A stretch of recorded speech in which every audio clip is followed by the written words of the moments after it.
বাহরাইনে প্রবাসী বাংলাদেশিদের প্রিয় সংগঠন বাংলাদেশ ইউথ ক্লাব বাহরাইনের উদ্যোগে সংগঠনের সাবেক সভাপতি ও ব্র্যান্ডিং বাংলাদেশের স্বপ্নদ্রষ্টা আল আমিন মোহাম্মদের রুহের মাগফিরাত কামনায় দোয়া মাহফিল ও স্মৃতিচারণ অনুষ্ঠান অনুষ্ঠিত হয়েছে।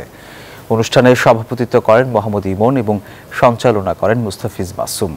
প্রধান অতিথি হিসেবে উপস্থিত ছিলেন বাহরাইনে বাংলাদেশ দূতাবাসের দূতালয় প্রধান AKM মহিউদ্দিন কায়েস।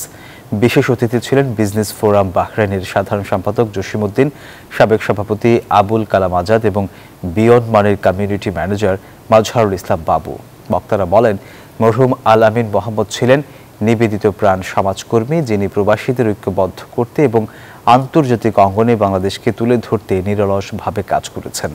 পরে মরহুমের রুহের মাগফিরাত কামনা করে বিশেষ দোয়া পরিচালনা করা হয়।